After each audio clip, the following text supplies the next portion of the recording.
Hi guys, welcome back to the channel. I'm Dr. Downey, but you can refer to me as Nick in this video. The reason for that is that it's my Q&A, and my responses to these questions will be based on my own knowledge, which is founded in research, but I might get the research wrong, and if I do, please correct me, as I think it's very important not to spread any misinformation, especially around such a big and important topic such as steroids. So I got many replies. This video might have to be separated into different parts, but I will try my best to answer all of them. And I hope you don't find my pile of Lego behind me too distracting. Okay, so our first question comes from Manuel, and the question is Accutane hard on the kidneys or only toxic mainly to the liver? So the topic around Accutane is always quite important, especially in bodybuilding, and that's because acne is a big thing. Accutane, or isoretinoin,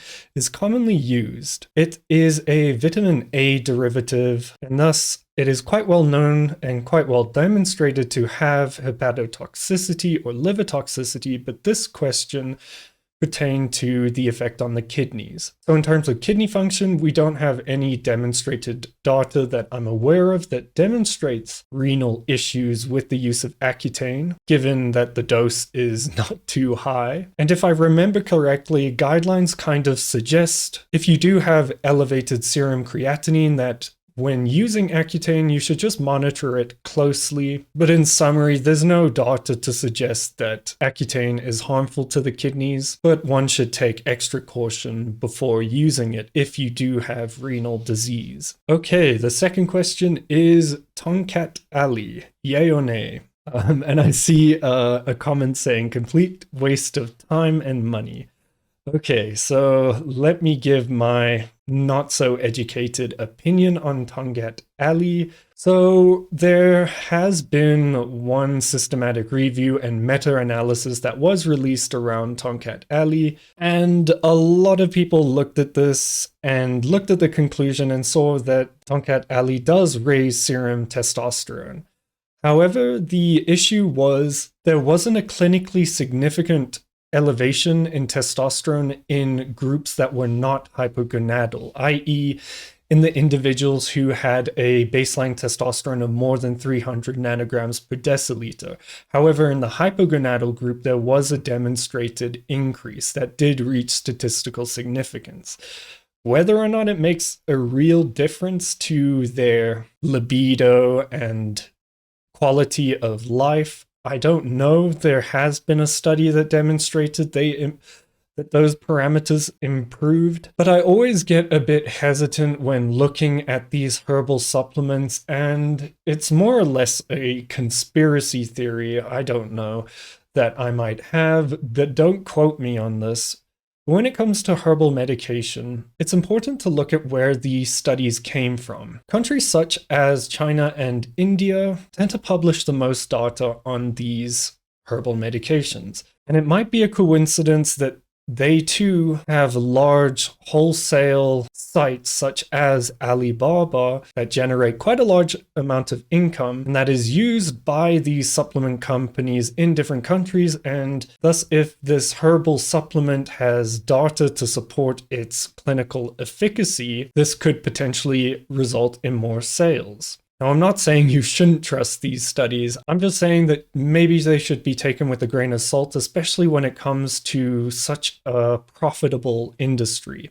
The same goes for the pharmaceutical industry, but conflicts of interest are more noticeable there because they should be demonstrated in the funding of the study. But I came up with this whole conspiracy theory because a lot of the data that I could find on these popular herbal supplements came from researchers in China that may or may not be linked to these massive wholesale herbal supplement companies. But that is purely an opinion, and I have very little data to support that, and you mustn't believe me on that. But it's just a word of warning. Okay, so this next question was quite Interesting. The question is asked by one of my first subscribers, I think. And he asks, running 300 milligrams Deca with 125 test E permanently for life, will it shorten my life? I get 0 sides from Deca. But yeah, I'll give my opinion on this from the little research that there is in long-term Deca or nandrolone. We do have a few studies demonstrating that 200 milligrams of Deca when paired with TRT could be fine. There weren't too many changes in important markers.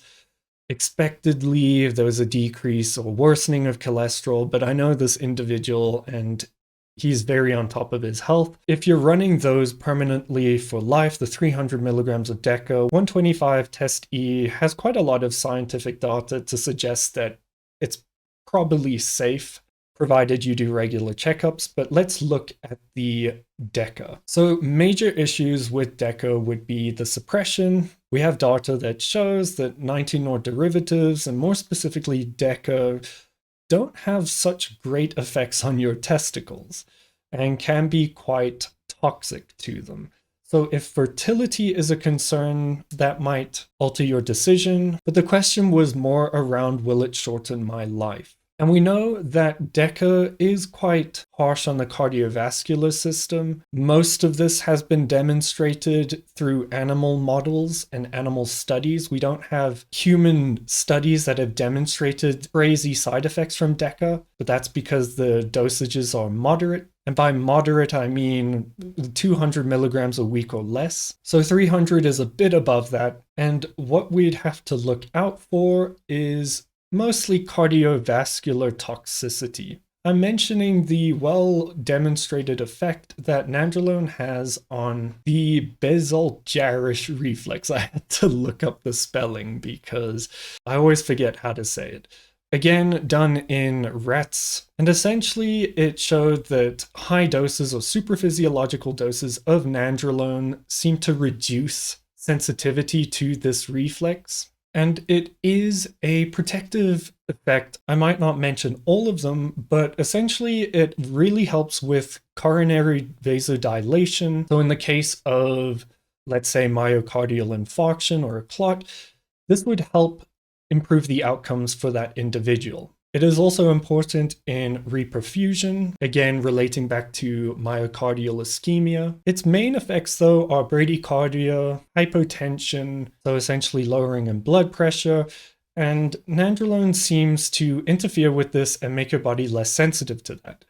So the issue with that would mean, in the case of myocardial ischemia, where you have a clot, your ability to reperfuse that area or dilate those coronary arteries might be an issue, and this could have worse prognostic outcomes, and this could result in higher resting heart rate and higher blood pressures, which are quite well demonstrated with nandrolone. The major issue I see with nandrolone is higher resting heart rates, which sometimes precipitates SVTs in a way. It seems to stimulate the sinoatrial node quite a bit, and I've seen this on some of my clients' ECGs. And the issue is that there's a possibility of this converting to possible ventricular tachycardia and possibly deadly arrhythmias, but those are rare. What is important to note, and I'm sure this individual is doing it, I think he mentioned it in his response, is that in this same study that demonstrated a decrease in this reflex, they found that when using something like enalapril, which is an ACE inhibitor, there was no change in that reflex.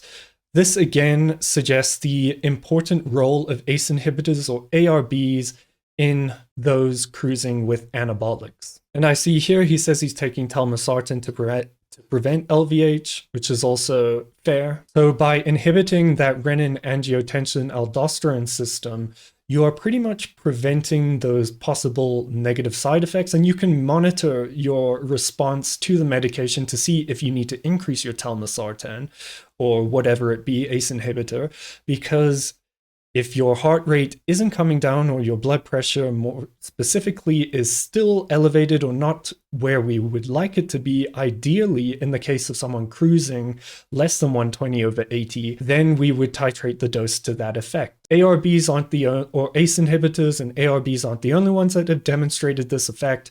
We have selective beta blockers and spironolactone, but obviously those aren't as effective for lowering blood pressure, which is a big concern with nandrolone. Another issue people would say with running nandrolone long term is that it's very toxic to the blood vessels. I have made a video about this, and it's kind of one study that demonstrated this effect. We haven't seen it in human studies. The issue with the study is that also the toxicity to a blood vessel isn't easily quantifiable in human subjects. What we have seen, however, is in some mouse studies, there was aortic dilatation, which is never a good thing. That can be a sign of hypertensive disease or dyslipidemia. Some might argue that it's the direct effect of nandrolone, but that's debatable. And what I'm getting to here with this is that if you control this overstimulation of the RAAS,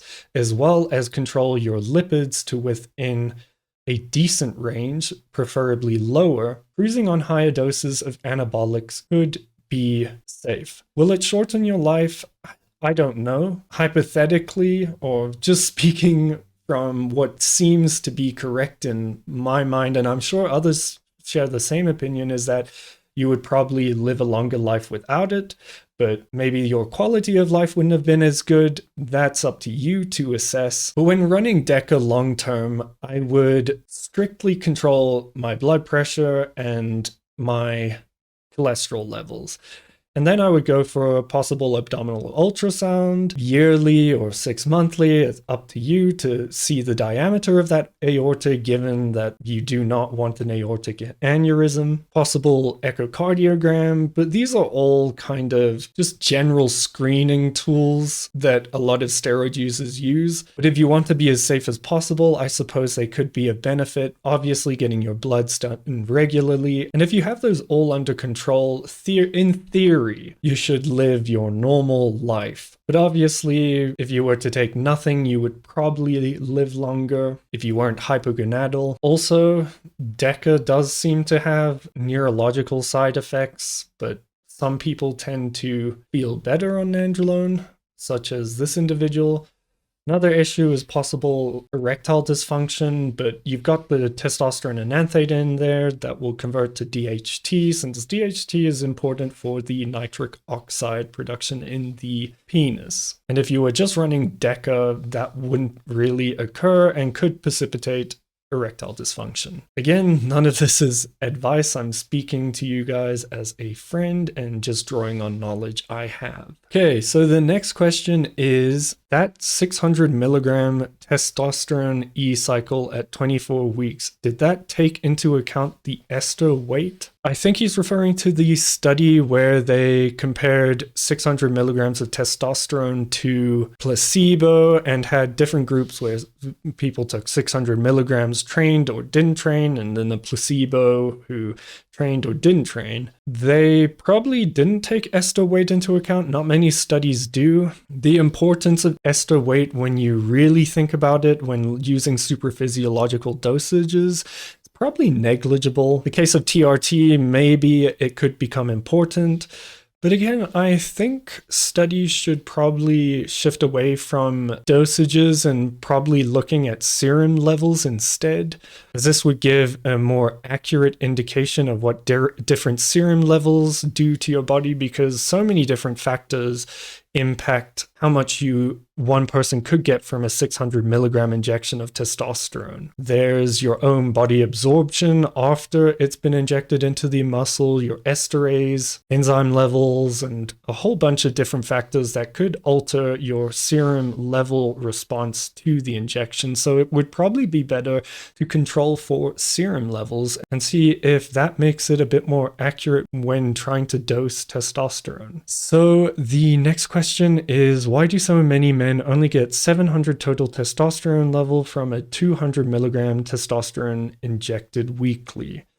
So essentially, this person was injecting 200 milligrams of testosterone weekly, and serum levels only demonstrated 700 nanograms per deciliter. The answer to this question kind of draws on what I've said in the previous question, but it also depends on when you tested your blood serum levels after the injection, and that depends on the ester also. And again, it also relies on your body's ability to free the testosterone from the ester, because you might not have as many esterase enzymes as, let's say, a different person, and they get saturated really quickly, and your body is only capable of getting to 700 nanograms per deciliter of testosterone. But this is unlikely. Your body tends to upregulate that production over time, and that's why initially when you inject testosterone, it's not great to take serum testosterone levels so soon after starting, because they won't demonstrate how much testosterone is truly in your system. It will only demonstrate the testosterone that has been freed from the ester, and your body will upregulate this production until a certain level. And in this individual, perhaps esterase production